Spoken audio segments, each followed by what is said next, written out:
Hi friends, இங்கே பாருங்கள். இது என்னது சொல்லுங்கள் ஃப்ரெண்ட்ஸ். இது என்னதுன்னு பாருங்கள். கீழே ஒன்று பிச்சு காமிக்கிறேன். இங்கே பாருங்கள் ஃப்ரெண்ட்ஸ், சுண்டைக்காய் போட்டு காரக்குழம்பு வச்சா வேறு லெவல் டேஸ்ட்டுங்க. அது கூட அப்பளம் பொரிச்சு சுண்டைக்காய் குழம்பு சாப்பிட்டா செம்ம டேஸ்ட்டு. அப்படி தான் இருக்கும். அது நல்லெண்ணெய் இல்லைனா வேர்க்கடலை மல்லாட்டெண்ணெய் இந்த மாதிரி ஊற்றி சமைச்சி சாப்பிட்டு பாருங்கள்.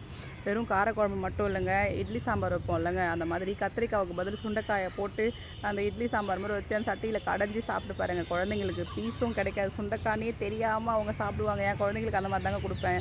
இட்லி சாம்பாரை போட்டு நல்லா கடன்னு கடைஞ்சி பசங்களுக்கு இட்லி தோசையில் ஊட்டி விட்டுருவேன் இந்த சுண்டைக்காவை. ஏன்னா காரக்குழம்பு வச்சா அவங்க இந்த சுண்டைக்காவை மென்னெல்லாம் சாப்பிட மாட்டாங்க, பிடிக்காதுன்னு ஒதுக்கிடுவாங்க. அதனால் நான் இட்லி சாம்பார் தான் மோஸ்ட்லி என் குழந்தைங்களுக்கு கொடுப்பேன். நீங்களும் உங்கள் குழந்தைங்களுக்கு அந்த மாதிரி கொடுங்க ஃப்ரெண்ட்ஸ். கண்டிப்பாக லைக் பண்ணுவாங்க, சாப்பிடுவாங்க. ஸோ இதில் நிறைய சத்துக்கள் இருக்குது. ஸோ இதை மிஸ் பண்ணுறாதீங்க. மாதத்தில் ஒரு வாட்டி வாரத்தில் ஒரு வாட்டி கண்டிப்பாக உங்கள் உணவில் சேர்த்துக்குங்க. உடம்புக்கு ரொம்ப நல்லது.